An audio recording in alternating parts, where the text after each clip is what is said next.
इस डब्बे को मान लीजिए कि यह घन है, ठीक। वैसे तो इसका बराबर नहीं है, ये अलग अलग है, लेकिन मान लीजिए इसको यहाँ से काट देते हैं तो ये क्या बन जाएगा, घन बन जाएगा। यह एक घन है, ठीक है। ठीक, तो मान लीजिए हम लोग यहाँ से चालू करते हैं, आप लोग को दिखाई दे रहा होगा डब्बा। तो यहाँ से अगर मैं इसको क्या करूँ, ये क्या है, लंबाई है और ये ऊंचाई है, ये लंबाई है और ऊंचाई है। इस भाग को लिख देता हूँ यहाँ पे, क्या लिखा, लंबाई गुणा ऊंचाई, लंबाई गुणा ऊंचाई इधर। नमस्कार दोस्तों, हमारे YouTube चैनल ऑल छत्तीसगढ़ में आपका स्वागत है। दोस्तों आज के इस वीडियो में आप लोग को घन का कुछ फार्मूला बताऊंगा। दोस्तों फार्मूला में कुछ ट्रिक बताने वाला हूं। दोस्तों ये बहुत ही अच्छा ट्रिक होने वाला है दोस्तों, क्योंकि मुझे नहीं लगता कि आज तक इस YouTube के अंदर कोई इस तरह का ट्रिक बताया होगा फार्मूला को याद करने का। तो चलिए दोस्तों बिना टाइम वेस्ट किए इस वीडियो को स्टार्ट करते हैं। हम लोग पढ़ेंगे आज घन का फार्मूला। तो देखिए घन में बनाया हूँ। घन में क्या होता है, सभी भुजाएं बराबर होती हैं। घन का सभी भुजा बराबर होती हैं, मतलब हम लोग बोल सकते हैं कि ये क्या है, चौड़ाई है इसका, ये भुजा, और ये क्या है, ऊंचाई है इसका, और ये क्या है, ये भी चौड़ाई या फिर ऊंचाई बोल सकते हैं इसको, चौड़ाई या फिर इसका लंबाई बोल सकते हैं आप लोग, ठीक है। तो अगर ए है, इसका ए लंबाई है तो इसका भी ए होगा, इसका भी ए होगा, मतलब सभी भुजा बराबर होते हैं। सभी भुजा बराबर होते हैं मतलब इसका सभी पृष्ठ जो है वो भी बराबर ही होंगे, ठीक है। कहने का मतलब है सामने का पृष्ठ, ऊपर का पृष्ठ, नीचे का पृष्ठ, बगल का और उसके पीछे का सभी पृष्ठ बराबर होते हैं, ठीक है। चलिए उसी को हम लोग कहते हैं घन। तो हम लोग घन का सबसे पहले आयतन पढ़ेंगे। घन का क्या पढ़ेंगे, आयतन, घन का आयतन, ठीक है।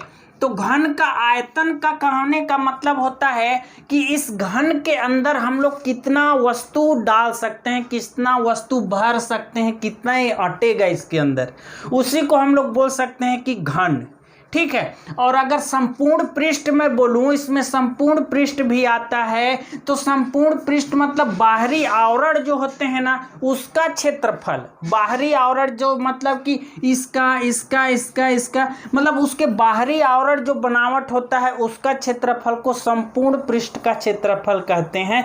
लेकिन अगर मैं आयतन बोलूं तो उसके अंदर कितना वस्तु डाला जा सकता है उसको, मतलब हम लोग इस तरह से इसको समझ सकते हैं। जैसे मान लीजिए कि यहाँ पे एक जगह है, ठीक है, आयतन बता रहा हूँ। यहाँ पे हम लोग ईंटा बिछाते हैं ऐसे करके, ठीक है। ये ईंटा है, रख रहा हूँ मैं ईंटा, ऐसे ईंटा रखते हैं, है ना, ऐसे करके ये रख दिया मैं ईंटा, कुछ ईंटा।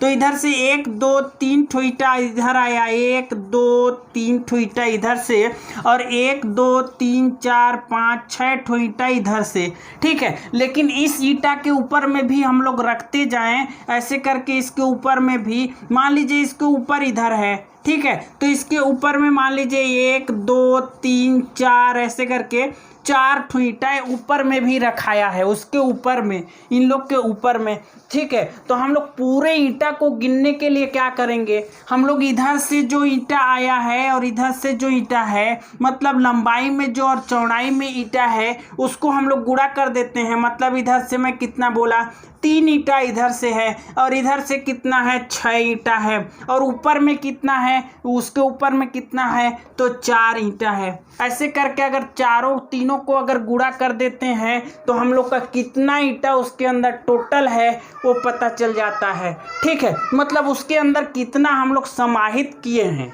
वही होता है उसका आयतन, ठीक है। चलिए इस आयतन का फार्मूला मैं आप लोग को बताता हूँ इसका, कि आयतन का फार्मूला होता क्या है। मतलब इसमें हम लोग बोल सकते हैं कि ये चौड़ाई जो है और ये लंबाई जो है और ये ऊंचाई जो है, ठीक है। मतलब मैं ऐसे बोल सकता हूँ कि चौड़ाई है, लंबाई है और उसका ऊंचाई है। इस तीनों को अगर मैं गुणा कर दूं तो क्या आ जाएगा, इसका आयतन आ जाएगा।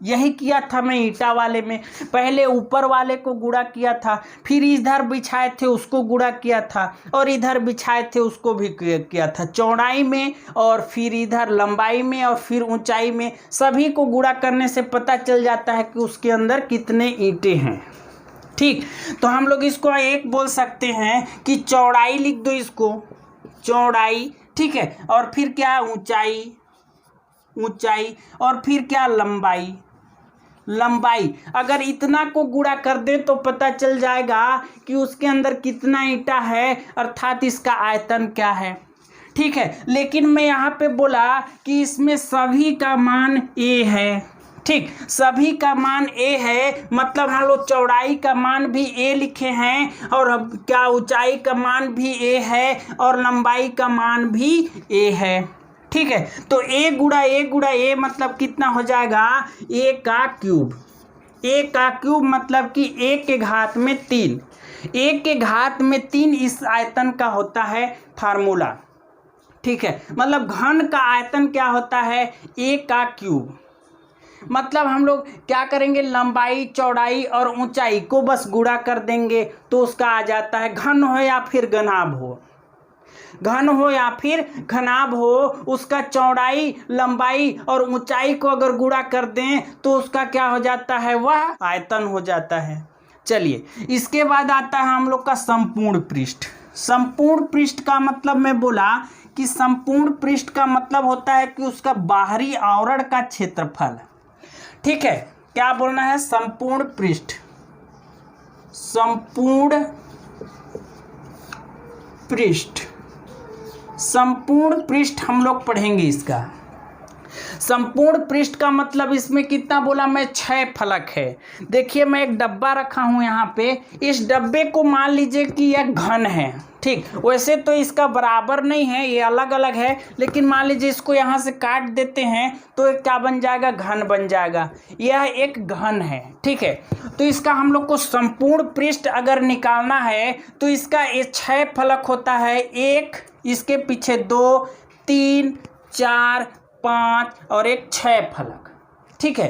1 फलक, 2 फलक, इसके पीछे वाला 2 फलक, और फिर 3 फलक, 4 फलक, 5 फलक और 6 फलक। ये 6 फलक का हम लोग क्षेत्रफल ज्ञात कर दें और उसको जोड़ दें तो वह क्या हो जाता है, संपूर्ण पृष्ठ हो जाता है। लेकिन आयतन में मैं क्या बोला कि इस डब्बे के अंदर हम लोग कितना वस्तु डाल सकते हैं उसको ज्ञात करना पड़ता है आयतन में, और संपूर्ण पृष्ठ में मतलब इसमें जो चादर बिछा है ना, उसको संपूर्ण पृष्ठ को ज्ञात करना पड़ता है। तो चलिए हम लोग वही करते हैं, इस पूरे चादर का क्षेत्रफल ज्ञात कर देते हैं, ठीक। तो मान लीजिए हम लोग यहाँ से चालू करते हैं, आप लोग को दिखाई दे रहा होगा डब्बा। तो यहाँ से देखिए, इधर क्या है, चौड़ाई और ऊंचाई, ठीक है। इसमें क्या है, इधर इसको क्या बोल सकते हैं, चौड़ाई, क्योंकि ये लंबा है, चौड़ाई और ऊंचाई, ठीक है। क्या लिखूं यहाँ पर, चौड़ाई, चौड़ाई गुणा ऊंचाई, ठीक है। अब इधर में लिख दिया ये चौड़ाई और ये ऊंचाई, तो सेम टू सेम इधर भी है, चौड़ाई और ऊंचाई सेम है, इतना बड़ा ही पीछे भी है, इतनी बड़ा इधर में पकड़ा हूँ उधरी, ठीक है। तो इसको प्लस करके फिर से उस वाले को, पीछे वाले को लिख देता हूँ चौड़ाई गुणा ऊंचाई, ठीक। अब इधर से और इधर से हो गया, तो देखिए ऊपर में भी है और नीचे में भी है, ठीक है। तो इसको मैं लिख सकता हूँ, ऊपर वाले को लंबाई और इसको क्या लिख सकता हूँ, चौड़ाई, ठीक। क्या लिख सकता हूँ, यहाँ पे प्लस किया, लंबाई और गुणा में क्या लिख सकता हूँ, चौड़ाई, चौड़ाई।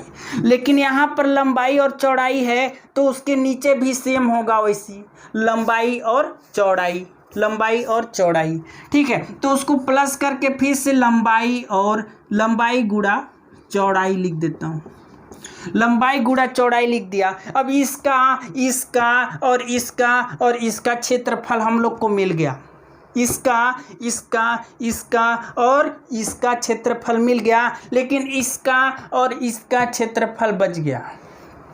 इधर क्या है, यह लंबाई और ये क्या है, ऊंचाई, लंबाई और ऊंचाई। यहाँ लिखता हूँ लंबाई गुणा ऊंचाई, ठीक है। अब यहाँ पे लंबाई और ऊंचाई है तो उधर भी ऐसी है एक ठो, ठीक है। तो इधर वाले को भी प्लस करके लिख देता हूँ लंबाई और ऊंचाई, ये हो गया।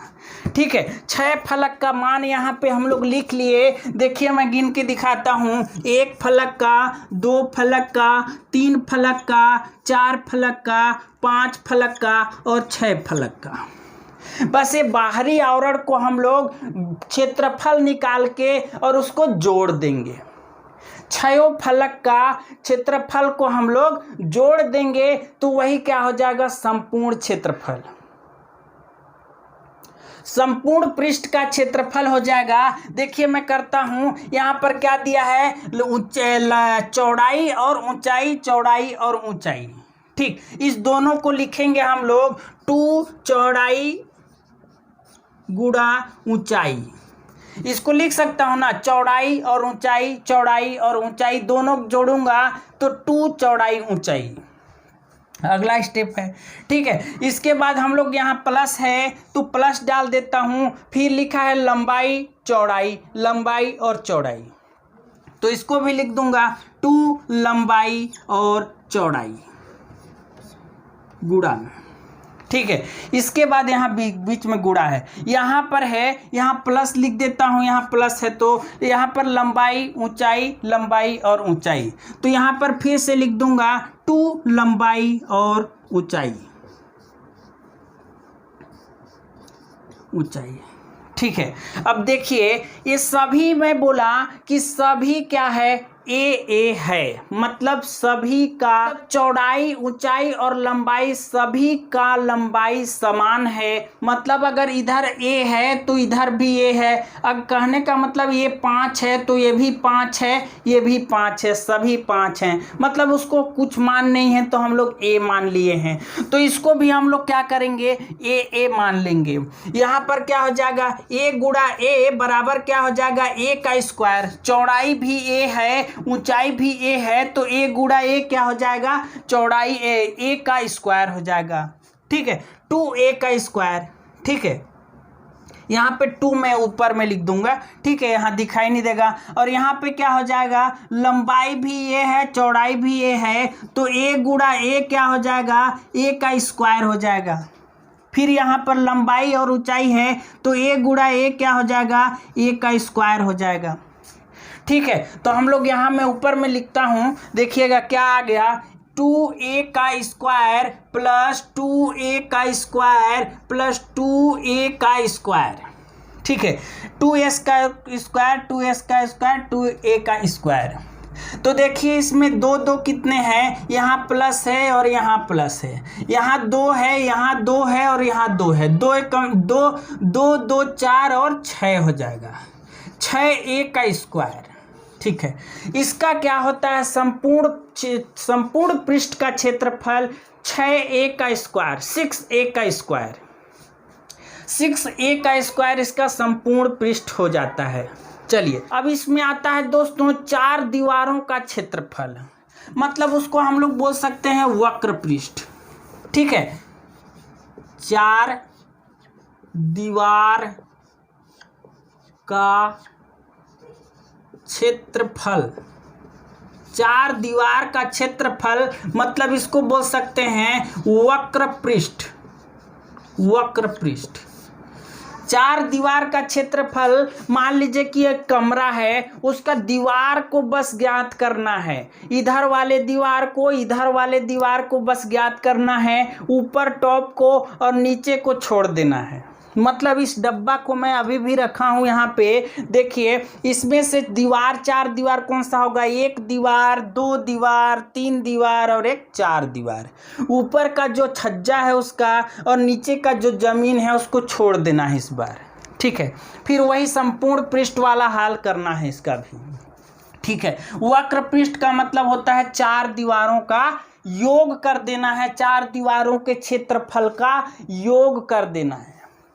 ठीक है, चलिए हम लोग करते हैं। यहाँ पर क्या हो जाएगा, मान लीजिए मैं डब्बा से ही आप लोग को बताता हूँ। यहाँ इसमें करते हैं हम लोग, इसका क्या करते हैं, चौड़ाई गुणा ऊंचाई। यहाँ को लिखता हूँ, क्या लिखता हूँ, चौड़ाई गुणा ऊंचाई, फिर प्लस करता हूँ। तो यहाँ पे चौड़ाई गुणा ऊंचाई किया तो इसके पीछे भी एक है चौड़ाई गुणा ऊंचाई, सेम टू सेम है। ठीक, तो उसको मैं लिख देता हूँ चौड़ाई गुणा ऊंचाई। ठीक, ये और ये हो गया, तो ये और ये दीवार बच गए अब। ठीक है, ये क्या हो जाएगा, लंबाई गुणा ऊंचाई, लंबाई गुणा क्या हो जाएगा, ऊंचाई हो जाएगा। लेकिन सेम उसके पीछे भी है, उसको भी लिख देता हूं मैं क्या, लंबाई गुणा ऊंचाई। ठीक है, तो ये क्या हो गया, 4 दीवारों का क्षेत्रफल हो गया, उसको जोड़ देंगे, 1 दीवार, 2 दीवार, 3 दीवार और एक 4 दीवार। यहाँ पर चौड़ाई गुणा ऊंचाई, चौड़ाई गुणा ऊंचाई 2 ठो है, तो इसको मैं लिख सकता हूं 2 चौड़ाई गुणा ऊंचाई, चौड़ाई गुणा ऊंचाई, 2 ठो चौड़ाई गुणा ऊंचाई, सेम सेम थे दोनों तरफ का दीवार, उसको लिख दिया। फिर बीच में प्लस है, प्लस डाल देता हूं, लंबाई और ऊंचाई लिखा है, तो लंबाई गुणा ऊंचाई लिख दूंगा, लंबाई गुणा ऊंचाई 2 लंबाई गुणा ऊंचाई, दोनों जोड़ के लिख दिया। अब देखिए ये चौड़ाई a है, ऊंचाई भी a है, लंबाई भी a है और ऊंचाई भी a है, तो इस दोनों का गुणा करूंगा a और a का, तो a का स्क्वायर हो जाएगा, इस a और a का गुणा करूंगा तो क्या हो जाएगा, a का स्क्वायर। अब हम लोग इसको ऐसे लिख सकते हैं क्या, a का स्क्वायर, ठीक है, प्लस फिर से 2a का स्क्वायर, ये हो गया। अब मैं इसको यहाँ पे जोड़ता हूँ, तो यहाँ पे जोड़ूंगा तो 2 और 2 4 हो जाएगा, 4a का स्क्वायर, यही हो जाता है इसका 4 दीवारों का क्षेत्रफल, मतलब हम लोग बोल सकते हैं वक्र पृष्ठ। ठीक, वक्र पृष्ठ क्या हो जाता है, 4a का स्क्वायर, 4a का स्क्वायर। ठीक है, वक्र पृष्ठ क्या हो जाता है, घन का वक्र पृष्ठ क्या हो जाता है, 4a का स्क्वायर। ठीक है, चलिए हम लोग का अब आता है विकर्ण, इसका विकर्ण क्या होगा। ठीक है, विकर्ण को भी रटना नहीं है, बस इसी तरह से ज्ञात करना है। मैं बताऊंगा आप क्या विकर्ण, विकर्ण क्या होता है। ठीक है, तो विकर्ण हम लोग इसको बोल सकते हैं, देखिए यहाँ पे क्या बना है, घन, ये है घन, हम लोग पढ़ भी रहे हैं घन। ठीक है, तो विकर्ण हम लोग बोल सकते हैं इस कोंटा से इस कोंटा तक एक लाइन जाएगा या फिर एक छड़ हम लोग रख देंगे। ठीक, मतलब कि किसी रूम में सबसे लंबा छड़ हटने वाला उस कोंटा से उस कोंटा तक, जैसे यहाँ देख लो, इस कोंटा में इस कोंटा से इस कोंटा तक रखूंगा तो सबसे लंबा आएगा, इसको कहा जाता है विकर्ण। ठीक है, मतलब यहां से ऐसे करके ये हो जाएगा इसका विकर्ण।